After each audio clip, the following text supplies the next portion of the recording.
강대상은 성구회사에서 디자인한 것을 저희가 구입한 것인데, 그러나 이 강대상에 저만이 주문한 그런 몇 가지 스펙이 있습니다. 첫째는 마이크를 설치할 위치. 마이크를 엉뚱한 데 설치해버리면 입과의 거리가 너무 가까워지거나 멀어집니다. 이 마이크와 입 사이의 거리가 20cm 정도를 유지하는 것이 필수적입니다. 너무 가까이 하게 되면 할렐루야 푸 마이크에서 쿵쿵 소리가 납니다. 저는 수년 동안, 전도사가 되는 수년 동안 그 사실을 몰랐어요. 그 사실을 모르고 설교할 때 항상 긴장이 돼가지고 입을 마이크에 가까이 대고 설교를 했는데, 한 번은 동료 전도사님이 설교할 때 쿵쿵 소리 난다는 사실을 아느냐, 그때 깨달았어요. 아, 내가 입을 마이크에 너무 가까이 대는구나. 그러나 누가 지적해 줄 때까지는 몰랐어요. 그거 모르는 정치인들 많고요, 그거 모르는 목사님들 많습니다. 그래서 기도원에서 사용하는 마이크를 코에다 갖다 대면 침 냄새가 얼마나 나는지 몰라요. 이 사람 저 사람이 쓰는 마이크, 얼마나 많은 사람들이 그 마이크를 입에다 대고 할렐루야 여러분 회개하십시오. 그 얼마나 많은 목사님들의 침이 그 마이크에 튀었으면 가까이 되면 침 냄새가 진동을. 그래도 그 침이라도 은혜가 있을 것이라고 믿는 것이지만, 그래서 우리가 여기에다가 이 스폰지로 침을 흡수하는 스폰지를 대고 정기적으로 사실은 갈아줘야 됩니다. 그리고 또 하나 스펙은 여기에다가 물컵 홀더를 만든 것입니다. 이 물컵 홀더는 저만이 고안한 천재적인 아이디어입니다. 어느 누구도, 대부분의 사람들은 강대상 위에다가 이렇게 물컵을 올려놓지, 그러나 저는 이게 보기가 흉하고 왜 강사가 마시는 컵이 이렇게 노출될 필요가 있느냐, 숨기자. 그래서 여기다가 구멍을 파고 물컵을 보일락말락하게 만들었습니다. 왜냐하면 성도들이 은혜 받는 데 필요한 것 이외의 것을 노출시킬 필요가 없는, 설교 원고가 너무 노출이 된다든가, 아니면 노트북을 갖고 올라가지고 그게 다 노출이 된다든가, 전혀 쓸데없는 일이, 성도들이 그런 데 신경을 쓰지 않고 은혜를 받게 하기 위하여 최소한으로 이 모든 것을 하는 것입니다. 그래서 이 컵의 홀더가 너무 멀리 있으면 이 팔에 닿을 수 있는데, 그것뿐만이 아니에요. 여기 와서 보시면 스위치 3개가 설치되어 있는 것을 보실 수 있을 것입니다. 성가대원들이 궁금하게 묻습니다. 그 스위치가 뭡니까? 그래서 제가 농담으로 설교 중에 조는 사람들이 있으면 이 스위치를 눌러가지고 전기 충격을 주기 위한 것이다. 성도들이 어디에 조는가 보다가 싹 누르면 이렇게 전기 충격. 근데 그건 농담이고, 이것은 방송실에 이 연락을 해가지고 마이크 볼륨을 올려라 내려라, 이것이 적정하다, 이 사인을 보내기 위한 것입니다. 이것도 제가 고안한 것입니다. 왜냐하면 그러지 않으면 설교하다가 방송실 볼륨 올려요, 볼륨, 이렇게 할 수밖에 없지 않습니까? 얼마나 그게 방해가 됩니까? 그래서 제가 기도하다가도 슬며시 이렇게 손을 내밀며 아래로 내밀면 스위치 누르는 거예요. 올려라 내려라, 이게 적당하다. 그것뿐만이 아니에요. 설교하다가 땀이 나기 때문에 선풍기를 저기에다 갖다 놓고 리모컨으로 이거를 껐다가 꼈다가 해야 되는데, 리모컨을 어디다 보관하겠습니까? 그래서 이 강대상 밑을 파가지고 서랍을 만들었어요. 이 서랍 안에 펜과 리모컨을 집어넣습니다. 얼마나 좋습니까? 눈에 보이지 않고, 그리고 필요하면 여기다가 성경책을 넣을 수도 있고 찬양집을 넣을 수도 있습니다. 그것뿐만이 아니에요. 설교를 하다 보니까 손을 어디다가 놔야 되는지 불확실할 때가 많아요. 손을 놓을 때가 약간 좀 애매해. 그래서 강대상에 손으로 붙잡을 수 있는 손잡이를 만들자. 그래서 오른쪽과 왼쪽에다가 구멍을 파고 손가락이 들어갈 수 있는 공간을 만들었습니다. 이 손가락이 지금 들어가 있는데, 만약에 이게 없다면 손을 이렇게 한다든가 이렇게 놓을 수밖에 없는데, 가장 자연스러운 곳에 이렇게 손을 넣을 수 있도록 오른쪽과 왼쪽에 구멍을 파고 손가락 집어넣는 구멍을 만들었어요. 이것은 제가 모두 여러분이 은혜를 받을 수 있도록 최선의 노력을 기울인 결과입니다. 왜냐하면 제가 편하게 설교를 해야 성령의 인도를 따를 수가 있고, 성령의 인도를 따라야 여러분이 구원을 받을 이 은혜를 받을 수가 있을 것이 아닙니까? 그렇죠? 이게 작은 것이지만 경험에 의한 것이고, 생각을 하는 것이고, 발전을 추구하는 것입니다. 어떻게 하면 좀 더 예배를 은혜롭고 또 효과적이고 또 최대한의 결과를 이룰 수 있을 것이냐, 이것을 끊임없이 생각하는 결과입니다. 끊임없이 생각하는 결과예요. 왜 제가 가끔 이 설교 시작할 때 모니터를 꺼달라고 주문을 하느냐. 이 모니터가 켜있는 교회들이 많습니다. 그래서 목사님들이 자기가 지금 TV에 어떻게 보이는지를 보고 설교를 하시는데, 저는 제 모습을 보면서 설교하고 싶지 않습니다. 여러분을 보고 집중하기를 원하지, 이런 모든 것이 저에게는 중요하지만 그런 게 중요하지 않은 분들이 있을 수 있습니다. 그런 분들은 그런 식으로 하면 됩니다. 어떤 방식이라도 사람이 성령의 인도를 가장 잘 따를 수 있는 방법을 찾아야 됩니다.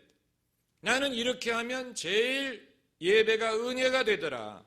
나는 이렇게 하면 집중하기가 쉽더라. 나는 이렇게 하면 제일 설교가 잘 되더라. 이것을 찾아야 됩니다. 사람마다 성령의 인도를 받는 방법을 발견해야 됩니다. 우리 모두는 우리 안에 성령이 거하시고 성령의 은사를 받을 수 있고 주님이 내게 주신 은사가 있는데, 그것을 잘 사용하고 자주 사용하고 제대로 사용할수록 교회의 유익이 됩니다. 교회의 유익이 됩니다. 그렇다면 성령의 은사를 사용하는 데 걸림돌이 되는 것은 교회에 유익이 되지 못한다는 얘기. 성령의 은사를 어떻게 하면 가장 잘 사용할 수 있느냐, 이것이 중요합니다. 이것은 사람마다 경험을 통하여 배워야 됩니다. 저도 처음부터 이것을 안 것이 아니고 오랜 경험을 통해서 터득한 것입니다. 그리고 많은 경우는 제가 직접 경험해서 배운 것도 있지만 남들이 하는 것을 보고 배운 것도 많이 있습니다. 남들이 하는 것을 보고 배운 것도 많이 있습니다. 특별히 저에게 많은 도움을 주었던 분이 몇 분 있는데, 그 중에 한 분은 캐서린 쿨만 목사예요. 그분은 제가 직접 본 적은 없어요. 제가 예수 믿기 이전에 돌아가셨기 때문에. 그러나 그분이 과거에 예배를 인도했던 방식을 책에서 보면서 이거다라고 제가 깨달은 것은 무엇이냐면, 그분이 강단에 등장했을 때 어떻게 성령의 인도를 받고 어떻게 성령의 인도를 따라서 성도들이 병이 났던가, 성도들이 거듭날 수 있도록 성령의 흐름을 탈 수 있었을까? 그분이 하는 방식을 보고 제가 깨달은 거예요. 이런 분도 이런 식으로 했구나. 이런 방식이 필요하겠구나. 나도 이런 방식으로 하면 성령의 흐름을 탈 수 있겠구나. 아주 귀한 깨달음이었어요. 왜냐하면 그렇게 하는 사람이 없었다면 저도 그렇게 하지 않았을 것이기 때문입니다. 제가 그렇게 하고 싶었더라도 아무도 그렇게 하지 않는데 나만 이렇게 하면 내가 이상한 것 아니냐? 내가 너무 어려운 사람 아니냐? 이런 식으로 스스로를 자책하고 사람들의 눈치를 보았을 텐데 제가 목사가 되기 이전에도 그런 식으로 예배를 인도하는 사람들을 보고 저 사람들도 저렇게 할 필요가 있었다면 나도 이렇게 하는 것이 이상한 것이 아니구나. 정상적인 것이고 필요한 것이고 유익한 것이구나 한 것을 깨달은 것입니다. 그리고 두 번째로 저에게 많은 교훈이 된 분은 베니힌 목사님. 제가 그분의 집회를 몇 번 가본 적이 있는데 신학생이었을 때 딱 한 번 갔어요. 딱 한 번 애나하임 컨벤션 센터에서 그분이 크루세이드를 할 때 낮에는 어노인팅 서비스를 하고 저녁에는 힐링 서비스를 했어요. 저는 힐링 서비스를 가지 않고 낮에 하는 어노인팅 서비스를 갔는데 그 예배 자체도 은혜로웠지만 그분이 집회를 인도하는 방식을 보면서 저분도 저렇게 하는구나. 저분도 저렇게 성령의 기름 부음을 최대한 적용하려고 하는구나. 그걸 보고 저에게 큰 깨달음이 됐어요.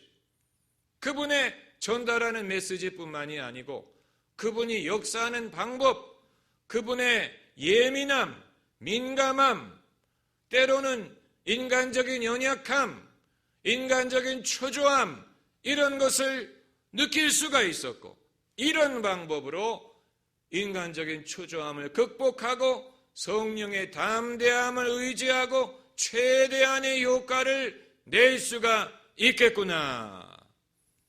한 작은 예지만 그분이 자신의 순서가 되어 집회를 인도하러 강대상 강단에 올라올 때 그 이전에는 찬양을 불렀고 그분이 올라올 때 핀 마이크를 넥타이에 메고 있었어요. 핀 마이크를 많이 사용해 본 분이 그런데도 손으로 드는 무선 마이크가 더 이 성량이 크고 더 소리가 큰 것을 보고 This microphone is more powerful. 이 마이크가 더 능력이 많다. 그러면서 핀 마이크를 안 쓰고 그 마이크를 계속 쓰더라고요. 그걸 보고 저런 분도 저런 순간에 이 볼륨의 차이에 민감하구나. 그래서 자신의 목소리가 더 강력하게 잘 전달되는 방법을 선호하는구나. 인간적인 연약함, 인간적인 초조함을 빨리 극복하고 성령의 능력을 따라서 사역할 수 있는 길을 찾고 있는 것. 이건 순간적인 판단력과 또 이 순간적인 기지와 또 이 적응력과 이런 것을 보여주는 것이고 이 성도들을 대상으로 사역할 때는 그때마다 그 시간마다 분위기가 다르고 성도들의 상태가 다르고 또 나의 상태가 다르고 또 하나님이 어떤 일을 하실지 알 수 없는 상황에서 사람이 최대한으로 집중하고 하나님이 이 시간에 하시고자 하시는 것을 최대한으로 이루어드릴 수 있도록 애쓰는 주의 종의 모습을 발견하는 것입니다. 만일 그게 아니고 상황 파악이 늦고 또 이 민감하지 못하고 하나님이 어떻게 역사하시는 것이 가장 원활하고 효과적인지 판단하지 못하고 그래서 예배 흐름이 자꾸만 끊어지고 사람들이 자꾸만 그 집중을 하지 않고 그 흐름이 이어지지 않는다면 그래도 하나님이 뜻하는 것을 하실 수 있는 것이 아닙니까? 아니에요. 때로는 성령의 흐름을 우리가 그대로 보존해야 성령이 뜻하시는 모든 일을 이룰 수가 있습니다. 그 순간에 누가 감동을 받을 수가 있고 누가 이 하나님의 터치를 받을 수가 있고 깨달음을 얻을 수 있고 별의별 역사가 일어날 수 있는데 사람이 최대한 협조하지 않기 때문에 흐름이 끊어지고 사람들이 자꾸만 이 집중을 못하고 사람들이 지루해하고 또 생각이 다른 데로 돌아가고 분위기가 흐트러지면 최대한의 효과를 얻지를 못하는 것입니다. 아마 여러분 중에 셀 리더 하시는 분들은 명심하셨으면 좋겠는 것이 일반적으로 여러분과 대화를 해보면 장황하게 말씀하시는 분들이 있어요. 이건 습관이, 본인의 습관이. 말을 할 때 10마디로 할 수 있는 말을 20마디, 30마디로 하는 분들이 있어요. 그게 나쁘다는 게 아니. 그런데 그렇게 하게 되면 사람들이 집중하지 않습니다. 사람들이 자꾸만 주의가 산만해집니다. 그러므로 평소에 여러분이 불필요한 말을 끊고 이 가지치기를 하고 이 중요한 말, 핵심만을 효과적으로 전달하는 훈련을 해야 돼요. 언어를 효과적으로 사용하는 훈련을 해야 됩니다. 10마디로 전달할 수 있는 것을 20마디, 30마디로 하게 되면 그래도 이쪽으로 가나 저쪽으로 가나 동대문으로 가면 되는 게 아닙니까? 아니에요. 가다가 다른 데로 빠지는 사람이 있어요. 너무 멀다, 너무 오래 걸린다, 지루하다, 다른 데로 빠지는 사람이 있어요. 그러므로 사람들이 아직 집중하고 있을 때 빨리 모두를 데리고 동대문으로 도착하는 법을 배워요. 그러기 위해서는 예수님처럼 말의 이 economy of words, 말을 경제적으로 효율적으로 사용할 수 있어야 됩니다.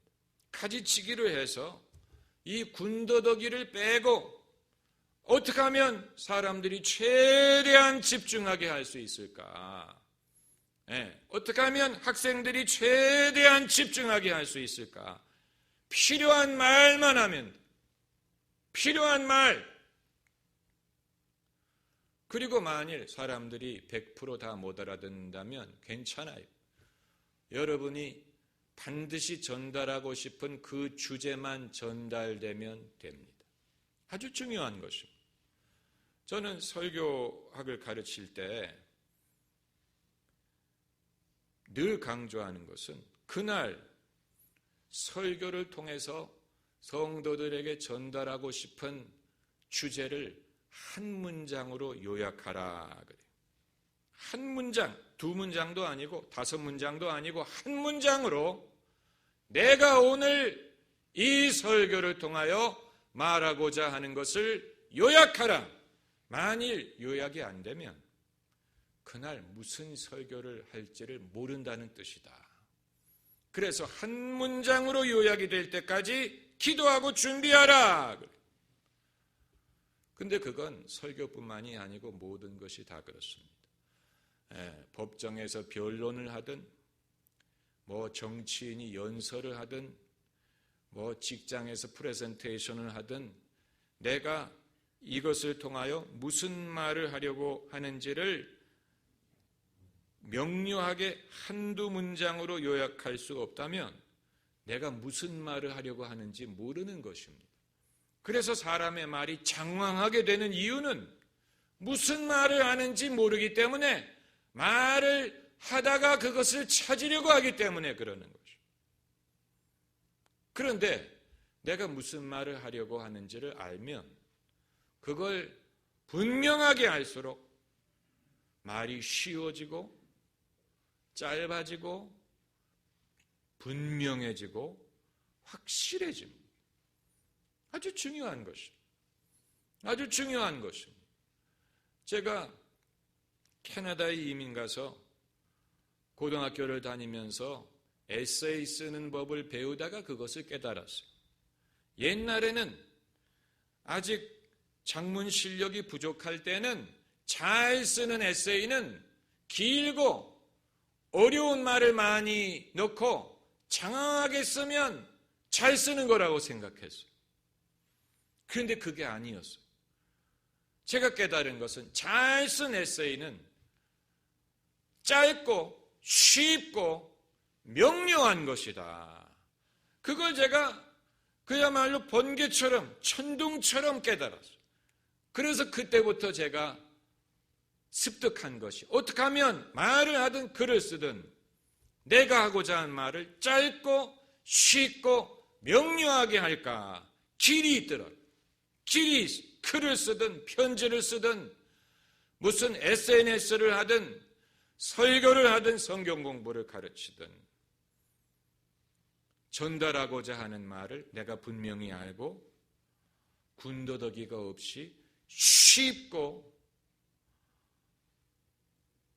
짧고 분명하고 그리고 이제 거기에 한 개 더 추가할 수 있는 것은 재미있게.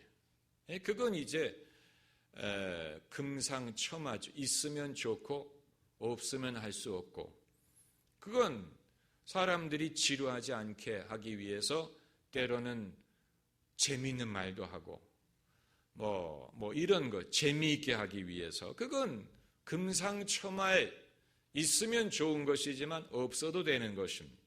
그건 이제 기본적인 것을 배운 사람이 추가하는 것입니다. 처음부터 그렇게 하려고 하는 것은 약간 건방진 것입니다. 처음부터 그렇게 할 필요 없고 처음에 이건 학생뿐만이 아니고 어른도 마찬가지. 내가 말하려고 그래서 제가 옛날에 이 신사동에 있는 어느 큰 교회 목사님의 사무실에 이제 방문할 때가 있었는데 여러분하고 같이 이제 찾아뵐 기회였는데 제가 놀란 것은 이분이 찾아온 손님에게 무슨 말을 하려고 하는지를 메모지에 미리 적어가지고 요약해 놓고 대화하더라. 전 그거 보고 놀랐어요. 이런 지위에 있는 분들도 자기가 무슨 말을 하려고 하는지 미리 메모지에 적어가지고 그것을 옆에 놓고 대화하는 것을 보고 역시 이런 지위에 그냥 올라간 것이 아니구나 하는 것을 깨달았어요. 그것을 미리 적어두면 적어도 그것을 잊어버리지 않고 또 내가 이 대화를 통해서 무슨 말을 해야 되는지를 기억하고 효과적인 대화든 회의를 할 수가 있는 것입니다. 이런 모든 것은 여러분 배우는 것입니다. 배우는 것입니다. 할 수 있는 사람을 보고 내가 배워서 그 사람처럼 할 수 있게 됩니다. 스승이라는 것은 내가 아직 할 수 없지만 하고자 하는 것을 할 수 있고 보여줄 수 있는 사람이 스승을 두어야 돼요. 멘토라는 것이 그것입니다.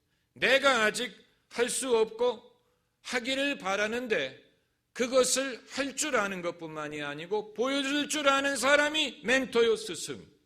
그 사람을 반드시 1대1로 알아야 되는 게 아니 개인적으로 몰라도 상관없어요. 괜히 나는 누구를 알고 누구와 친하고 누구와 점심을 먹고 이런 거 자랑하는 사람들 중에 그럴 기회가 있으면 좀 배워라 이렇게 말하고 싶은 사람들 많아요. 누구를 가까이 안다고 그 사람의 제자가 되는 게 아니에요. 멀리서 보더라도 그 사람이 하는 것을 보고 주의 깊게 보고 생각하고 저분이 저렇게 하는구나. 저렇게 하면 나도 할 수 있겠구나. 배우는 사람이 그 사람이 제자예요.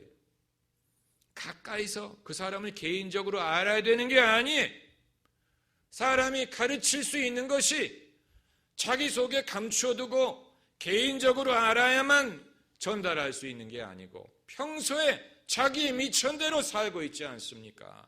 자기가 알고 할 수 있는 대로 살고 있지 않습니까? 그러므로 그것을 보고 저 사람은 저렇게 하는구나. 저렇게 하면 되는구나. 나도 할 수 있겠구나. 하나님이 여러분에게 인도하시는 스승은 어떤 사람이냐? 여러분이 하고 싶은 것을 그 사람이 이미 하고 있고, 여러분이 나도 저렇게 하면 되겠구나라고 깨달아지는 사람, 그 사람이 여러분의 스승. 그 사람에게 배우면 돼요. 반대로 뭔가 잘하는 것 같은데 아무리 봐도 저걸 내가 따라할 수 있는 것 같지 않고, 내가 하면 잘 안 되고 하고 싶지도 않아. 그러면 그 사람이 뭘 아무리 잘하더라도 여러분과는 상관이 없는, 여러분의 스승이 아닌, 그것이 음악이든 성악이든 무슨 오페라든 무슨 그림이든 무슨 회사를 경영하는 일이든 무슨 뭐든 다 마찬가지. 저 사람은 내가 흉내낼 수 있을 것 같다. 나도 저것을 할 수 있을 것 같다. 나도 하면 되겠다. 해보니 된다. 그 사람이 여러분의 스승이. 네. 그런 사람을 열심히 흉내내다 보면 여러분도 남들을 가르치게 됩니다. 기도하십시다.